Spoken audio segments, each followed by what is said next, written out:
बच्चों, I am Rashmi, your maths teacher. तो finally हमें जिस न्यूज़ का बहुत टाइम से इंतजार था कि हमारा सिलेबस रिड्यूस होने वाला है, ये हमें पहले से पता चल गया था कि सिलेबस रिड्यूस होगा, बट कितना रिड्यूस होगा, टर्म 1 में क्या आएगा, टर्म 2 में क्या आएगा, तो आज हमें पता चल गया है। तो आपको कहीं भी जाने की जरूरत नहीं है, आप इस वीडियो को पूरा ध्यान से देखना और अपने साथ में अपनी जो मैथ्स की आपकी एनसीईआरटी की बुक है वो लेकर के बैठ जाओ, क्योंकि मैं वहां पे आपको ये बताने वाली हूं कि ये टॉपिक इस एक्सरसाइज में से या ये टॉपिक आपके इस चैप्टर में से हटा है, तो आपको बुक में से कौन सी एक्सरसाइज नहीं पढ़नी है या कौन से क्वेश्चंस नहीं करने हैं, तो आप उसको अभी का अभी अपने बुक में साथ का साथ नोट करते रहो, या अपने बुक की जो फर्स्ट यहाँ पे इंडेक्स बनी हुई ना वहीं पे आप लिखते चले जाओ, ताकि ना तो आपको ये डाउनलोड करने की जरूरत पड़े, ना आपको फिर से कहीं पे जाकर के वीडियो देखना पड़े। एक बार वीडियो देखा और आपका एक ही बार काम हो जाए, ताकि आप अपना पढ़ना यहां से स्टार्ट कर दो। तो इसके लिए आपको मेरे साथ पूरा वीडियो देखना है, और अगर आपको इसमें कोई भी डाउट नहीं रखना है तो अच्छे से एक एक क्वेश्चन आप यहाँ पे टिक कर लेना, कौन कौन से क्वेश्चंस आपको नहीं करने, कौन कौन सी एक्सरसाइज आपको यहाँ पे नहीं करनी है। तो टर्म 1 हमारा पूरा ऑब्जेक्टिव होने वाला है, तो ऑब्जेक्टिव में भी आपको यहाँ पे एनसीईआरटी बुक तो पहले पढ़नी ही पड़ेगी। तो पहले आपका सिलेबस आपके दिमाग में क्लियर होना चाहिए कि क्या क्या टॉपिक से रिलेटेड हमें क्वेश्चन एग्जाम में आ सकते हैं। तो जो हमारा सिलेबस आया उसका मेन तो ये टर्म वाइज आपका सिलेबस जो भी है, ये ऑब्जेक्टिव है वो है। हम तो मेन हमारे सीधा यहाँ पर चलते हैं। तो ये कोर्स स्ट्रक्चर हो गया, क्लास 10 के लिए देख रहे हैं, फर्स्ट टर्म का हम यहाँ पे देख रहे हैं, ठीक है। 90 मिनट का आपका पेपर होगा, ऑब्जेक्टिव पेपर होगा। तो फर्स्ट तो आप यहाँ पे अपने बुक के आगे नोट करो कि आपके कौन कौन से चैप्टर आने वाले हैं। तो नंबर सिस्टम में सिर्फ हमारा एक ही चैप्टर है जो कि चैप्टर नंबर 1 है, और ये 6 मार्क्स का आएगा, ठीक है। तो टोटल आप यहाँ पे देखो आपके 40 मार्क्स का पेपर होगा। 10 नंबर जो होंगे वो इंटरनल असेसमेंट के जाएंगे जो आपके स्कूल भेजते हैं, और टोटल आपका 50 मार्क्स का यहाँ पे पेपर होने वाला है। 50 का ही टर्म 1 होगा, 50 का ही आपका टर्म 2 होगा। तो नंबर सिस्टम के लिए आपको चैप्टर नंबर 1 पढ़ना है। पहले आप ये टिक कर लो चैप्टर कौन कौन से आने वाले टर्म 1 में। इस वीडियो में हम ओनली टर्म 1 की बात करेंगे, टर्म 2 के लिए दूसरा वीडियो देखेंगे, क्योंकि वो हमें चाहिए नवंबर दिसंबर के बाद में। तो एल्जेब्रा में मेनली आपके यहाँ पे चैप्टर होते हैं, 4 चैप्टर होते हैं आपके बुक के। तो एल्जेब्रा में आपका चैप्टर होता है polynomial, pair of linear equation in 2 variable, quadratic equation और एपी होता है। लेकिन हमें यहाँ पे एल्जेब्रा में ओनली 2 चैप्टर ही दिए हैं। तो एक चैप्टर आपका यहाँ पे आ रहा है chapter number 2 and chapter number 3। तो चैप्टर नंबर 2 आपका पॉलिनोमियल आ रहा है, और चैप्टर नंबर 3 आपका यहाँ पे आ रहा है pair of linear equation in 2 variable. तो टोटल 4 एल्जेब्रा के चैप्टर होते हैं, उसमें से ओनली 2 ही अभी आपके सिलेबस में डाले गए। फिर कोऑर्डिनेट ज्योमेट्री आपका सिंगल चैप्टर है, चैप्टर नंबर 7, ये आपका एज इट इज आ रहा है। अब ज्योमेट्री वाले पार्ट में देखो, ज्योमेट्री में कौन कौन से चैप्टर्स हैं। तो ज्योमेट्री में आपके टोटल 3 चैप्टर्स होते हैं, ट्राइंगल्स होता है, सर्कल्स होता है, कंस्ट्रक्शन होता है, लेकिन अभी हमारे पास चैप्टर नंबर 6 ही आ रहा है। तो टर्म 1 में हमारे पास ज्योमेट्री के अंदर से सिर्फ चैप्टर नंबर 6 आ रहा है। फिर ट्रिग्नोमेट्री में आपके 2 चैप्टर है, एक चैप्टर नंबर 8 है, एक चैप्टर नंबर 9 है। तो यहाँ पे हमारे पास इस बार ओनली चैप्टर नंबर 8 आ रहा है, जो कि आपका यहाँ पे क्या है, इंट्रोडक्शन टू ट्रिग्नोमेट्री है ना वो। फिर मेंसुरेशन के अंदर आपके पास यहाँ पे 2 चैप्टर होते हैं, एक तो होता है एरिया रिलेटेड टू सर्कल होता है, और एक आपका सरफेस एरिया एंड वॉल्यूम होता है। लेकिन यहाँ पे हमारे पास सिर्फ चैप्टर नंबर 12 आ रहा है, एरिया रिलेटेड टू सर्कल। फिर इसकी जो नेक्स्ट यूनिट है, यूनिट नंबर 7, इसमें स्टैटिस्टिक्स और प्रोबेबिलिटी इस यूनिट का नाम है, लेकिन इसमें से हमारे पास अभी सिर्फ एक ही चीज आ रही है, वो है प्रोबेबिलिटी। यानी इसमें से हमें ओनली चैप्टर नंबर 15 पढ़ना है। तो मेनली आपके अगर आप टर्म 1 में देखो तो आप चैप्टर नंबर 1 के आगे टिक लगा दो, 2 के आगे टिक लगा दो, 3 के आगे लगा दो, 7 के आगे लगा दो, 6, फिर 8, और फिर आपका ये 12 हो गया, और ये आपका 15 हो गया। यानी 1 2 3 4 5 6 7 8, ये 8 चैप्टर ही आपको यहाँ पर पढ़ने हैं टर्म 1 के लिए। तो बचे हुए 7 चैप्टर आपके किस में आ जाएंगे, टर्म 2 में आ जाएंगे। अब ये चैप्टर्स तो आपने यहाँ पे टिक कर लिए, अब किस चैप्टर में से क्या नहीं पढ़ना है और क्या पढ़ना है, तो वो भी हम यहाँ पे 1 बाय 1 देखते हैं।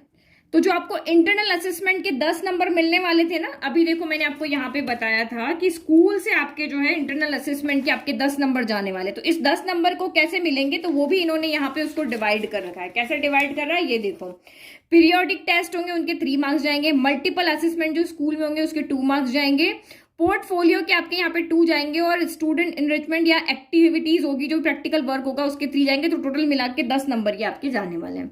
अब now chapter number 1 real number. तो ये रहा आपका चैप्टर नंबर 1 का सिलेबस, यानी इस चैप्टर में से आपको क्या क्या पढ़ना है। तो पढ़ने का मतलब तो आपकी ये रही बुक, ये रहा चैप्टर नंबर 1। तो इसमें से सिर्फ मैं आपको देखो, जो मैं छोड़ रही हूं ना वो तो आपको एज इट इज पढ़ना है, लेकिन जो कट गया है वो मैं आपको बता रही हूँ।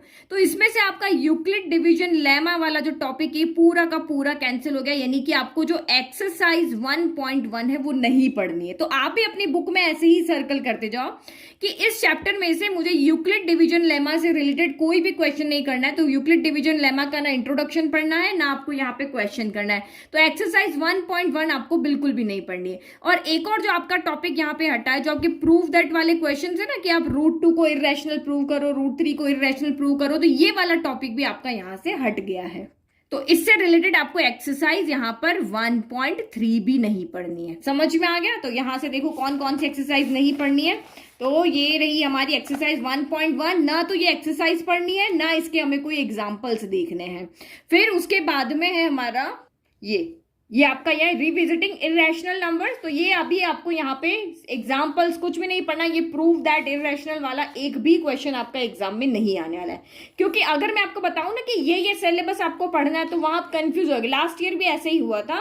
तो अब मैं आपको ये बता रही हूँ कि जो जो टॉपिक आपको नहीं पढ़ने हैं ना वो मैं आपको बता रही हूँ, बाकी सारा का सारा आपको यहाँ पे पढ़ना है। ये 2 टॉपिक इसमें से छोड़ देना, ये एक्सरसाइज इसमें से पूरी की पूरी छोड़ देनी है। ऑप्शनल एक्सरसाइज में से भी कौन से क्वेश्चन छोड़ने वो हम देखेंगे, बट यहाँ आपकी ऑप्शनल एक्सरसाइज है नहीं। फिर चैप्टर नंबर 2 के पास चलते हैं। तो चैप्टर नंबर 2 जो हमारा पॉलिनोमियल है वो तो उसमें से बहुत कम सिलेबस आ रहा है। आपको पॉलिनोमियल के जीरोस फाइंड करने और relationship between zeros and coefficient of quadratic polynomial equation पढ़ना है। तो अगर मैं इस एक्सरसाइज के पास यहाँ पर जाती हूँ तो इसमें से मेरे को कौन सा टॉपिक नहीं पढ़ना है, तो ये मेरा डिविजन वाला जो मेरा टॉपिक है, एक तो ये पूरा का पूरा यहाँ से हट गया है। तो इस वाले में से हमें सिर्फ और सिर्फ ये वाला टॉपिक यहाँ पर नहीं पढ़ना है। तो इससे रिलेटेड जो हमारी एक्सरसाइज है, एक्सरसाइज आपकी यहाँ पर कौन सी है, 2.3। तो एक्सरसाइज 2.3 आपको यहाँ पे बिल्कुल भी नहीं पढ़ना है। बाकी सारा टॉपिक आपको यहाँ पे पढ़ना है। देखो जीरोस ऑफ आपका पॉलिनोमियल आ रहा है और आपका रिलेशनशिप यहाँ पर आ रहा है, तो ये आपको नहीं पढ़ना। अब ऑप्शनल एक्सरसाइज में से कौन से क्वेश्चन आपको नहीं करने वो देखते हैं। मेन पार्ट तो चैप्टर का यहीं पे हट गया, यही तो इसी से तो बड़े बड़े क्वेश्चन बनते थे, बट अब तो हमारे ऑब्जेक्टिव क्वेश्चन आने वाले हैं। तो ये 2.3 आपको बिल्कुल नहीं पढ़नी है। अब 2.4 में से आपको ये क्वेश्चन नंबर 1 पढ़ना है, क्योंकि यहाँ पर वही आपका रिलेशनशिप वाला क्वेश्चन है और यहाँ पर भी आपको ये वाला क्वेश्चन भी आपको करना है। बाकी के जो 3 क्वेश्चन है ना वो डिवाइड वाले, तो ये तीनों क्वेश्चन आपको यहाँ पर नहीं करने हैं। ठीक है, नोट डाउन कर लिया आपने। नाउ नेक्स्ट देखो, ये बुक पुरानी है तो ये आप देखना, पुरानी है ना बुक, इसीलिए वो थोड़ी सी डार्क डार्क सी आपको दिख रही है यहाँ पे। Now next chapter number 3, pair of linear equations in 2 variable. तो इसमें से आपका सिर्फ एक टॉपिक पर हटा है, वो है क्रॉस मल्टीप्लीकेशन मेथड। आप देखते हो ना, सब्स्टिट्यूशन मेथड है, एलिमिनेशन मेथड है, एक क्रॉस मल्टीप्लीकेशन मेथड भी है। तो हमें सिर्फ वो वाला मेथड यहाँ से हटा है, बाकी पूरा का पूरा चैप्टर आपको एज इट इज करना है। तो ये 3.1 का जो क्वेश्चन है ना, solve find it by using cross multiplication method, तो आप इन्हीं इक्वेशन को सब्स्टिट्यूशन एलिमिनेशन से कर सकते हो, लेकिन क्रॉस मल्टीप्लिकेशन की बात आ रही है तो आप इसको क्रॉस मल्टीप्लिकेशन से सॉल्व करके इनको नहीं देखना है। नेक्स्ट आपको यहाँ पर भी कहा है कि आप इसको क्रॉस मल्टीप्लिकेशन से सॉल्व करो, थर्ड वाला। तो ये क्रॉस मल्टीप्लिकेशन मेथड आपका कहीं पे भी यूज नहीं आएगा, क्योंकि हमारे पास इक्वेशन से हम क्रॉस मल्टीप्लिकेशन नहीं तो एलिमिनेशन सब्स्टिट्यूशन लगा सकते हैं। तो यही इक्वेशन हम एलिमिनेशन और सब्स्टिट्यूशन से आ सकती है, बट क्रॉस मल्टीप्लिकेशन इसमें से कहीं नहीं आएगा। बाकी सारे क्वेश्चंस यहाँ पे इंपॉर्टेंट है, सारे के सारे जितने भी एग्जांपल्स हो, जो भी हो, सारे क्वेश्चन इस चैप्टर में से आपके आएंगे। फिर इसके ऑप्शनल एक्सरसाइज हमारे यहाँ पर, तो इसमें कोई भी क्रॉस मल्टीप्लिकेशन का क्वेश्चन नहीं, तो ये तो आपकी पूरी की पूरी आएगी। फिर नेक्स्ट यूनिट आप यहाँ पे देखो, कोऑर्डिनेट ज्योमेट्री। कोऑर्डिनेट ज्योमेट्री में आपका एक ही चैप्टर है जिसको हम लाइंस भी बोलते हैं। तो यहाँ पे आपका सब कुछ आएगा, ओनली एक टॉपिक नहीं आ रहा आपका, एरिया ऑफ ट्राइंगल। तो इस वाली एक्सरसाइज में आपको यहाँ पे एरिया ऑफ ट्राइंगल यहाँ पर नहीं पढ़ना है। तो एरिया ऑफ ट्राइंगल नहीं पढ़ना है, तो उससे रिलेटेड आपकी एक्सरसाइज यहाँ पे कौन सी होगी, 7.3। तो यहाँ हमें 7.3 एक्सरसाइज नहीं पढ़नी है चैप्टर 7 में से। तो आप आगे यहाँ पे इंडेक्स में लिख लो कि हमें ये एक्सरसाइज यहाँ पर नहीं करनी है। ठीक है, यहाँ बुक में बताना भूल गई। ये देखो चैप्टर में इस वाले में आप यहाँ पे जो आपकी इंडेक्स है यहाँ पे इसके आगे क्रॉस कर दो, चैप्टर 3 हो गया। फिर नेक्स्ट आपका यही है 7 हो गया, इसमें आप यहाँ पे क्रॉस कर दो, एरिया ऑफ ट्राइंगल पे आप यहाँ पे क्रॉस कर दो। ये टॉपिक आपको नहीं पढ़ना है। इससे रिलेटेड आपकी एक्सरसाइज अभी मैंने कौन सी बताई थी, तो वो एक्सरसाइज हमारी थी 7.3 होगी। तो 7.3 भी यही लिख दो, यहाँ क्वेश्चन नंबर भी जो होते हैं ऑप्शनल में से वो भी यही लिख दो।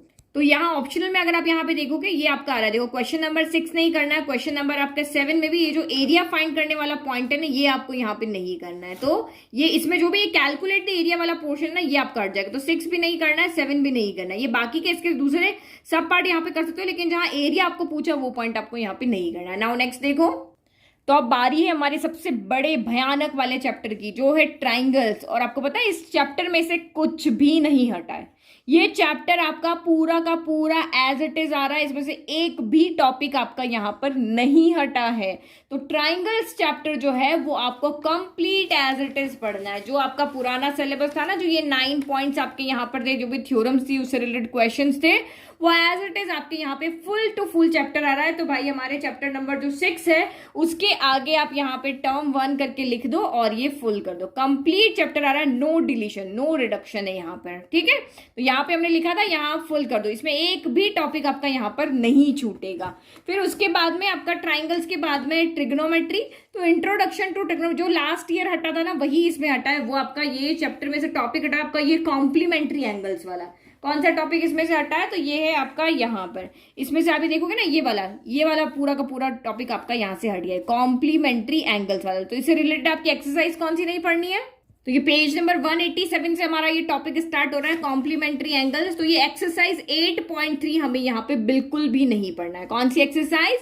8.3 के आगे आप क्रॉस कर दो, यानी कि जो आपकी इंडेक्स है उसमें आप यहाँ पे लिख दो कि हमें इससे रिलेटेड एक्सरसाइज 8.3 नहीं पढ़ना है। ये देखो मैंने यहाँ पे लिख दिया, एक्सरसाइज 8.3 मुझे यहाँ पर नहीं पढ़ना। अब क्वेश्चन कौन से नहीं करने? तो इस 8.4 जो हमारी एक्सरसाइज है उसमें क्वेश्चन नंबर 3 भी आपको नहीं करना। ये भी आपका क्या है, कॉम्प्लीमेंट्री एंगल से रिलेटेड है। तो 8.4 का क्वेश्चन नंबर 3 भी नहीं करना है, ठीक है। तो अपने इंडेक्स के साथ में यहाँ पे लिख दो 8.4 का क्वेश्चन नंबर 3 भी नहीं करना।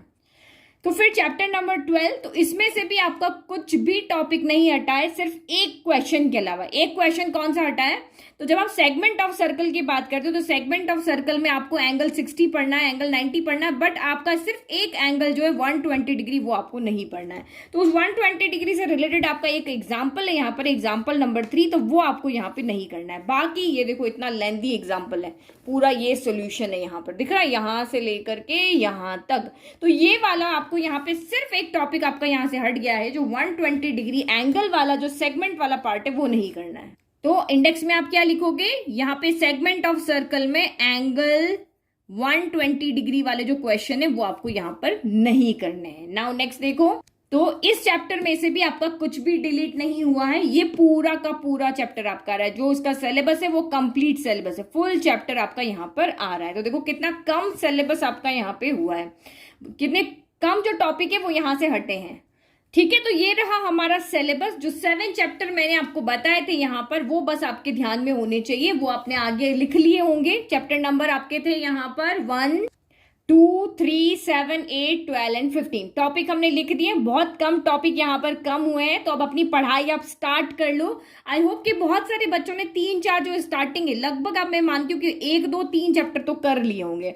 तो जल्दी ही इनके एमसीक्यू की बात करेंगे, क्योंकि एमसीक्यू भी आप तभी सॉल्व कर पाओगे जब आपने एनसीईआरटी बुक अच्छे से किया हो, क्योंकि ये जो आपकी फंडामेंटल बुक है ये आपके बेस बनाने के लिए। देखो अगर एमसीक्यू तक जाना है तो एक लेवल के अकॉर्डिंग आपको जाना पड़ता है। ये नहीं कि आप एमसीक्यू कर लोगे और आपसे हो जाएंगे, ये नहीं होगा।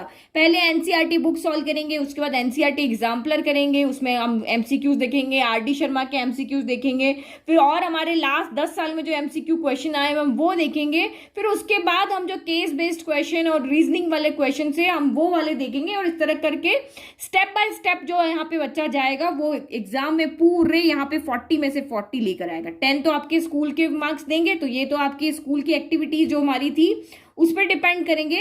तो ये चीज आपकी यहाँ पर है, ये 40 मार्क्स आपको लेकर के आने हैं। तो एक एक सीढ़ी ऊपर चढ़ चढ़ के आपको यहाँ पे जाना पड़ेगा। तो इन सारे चैप्टर के एमसीक्यू हम जल्दी ही वीडियो पे अपलोड करेंगे ताकि आप उनकी तैयारी कर सको। लेकिन उससे पहले इन सारे ही चैप्टर के वीडियो आपके अपलोड हैं, चाहे वो एनसीईआरटी बुक हो, एनसीईआरटी एग्जाम्पलर हो, आरडी शर्मा हो, लास्ट 5 साल के पेपर हो, जो लास्ट ईयर जो केस बेस्ड क्वेश्चन है वो सारी की सारी चीजें चैनल पे अपलोड है। आप पहले इस बेसिक को यहाँ पे क्लियर करो ताकि आप एमसीक्यूज अच्छे से सॉल्व कर पाओ।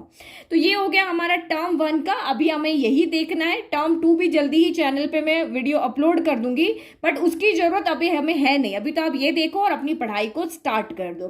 तो ये चैप्टर आपके आने वाले हैं, तो इसको आप यहाँ पे लिख लो और अपनी स्टडी टेबल के सामने चिपका दो। ये चीज है, ये एक्सरसाइज नहीं है। ऐसा कोई बहुत ज्यादा तो कटा नहीं है कि बहुत ज्यादा चीजें लिखने की जरूरत आपको पड़ेगी। बहुत कम चीजें इसमें से कट हुई है एक्सरसाइज में से। तो बस अब इसको टेबल के सामने चिपका के और अपना टाइम टेबल बना के देख लो कि कैसे नवंबर से पहले पहले हमें पढ़ के और अपना सिलेबस कंप्लीट करना है। ठीक है, अब नेक्स्ट वीडियो में हम देखेंगे टर्म 2 के बारे में। Thank you.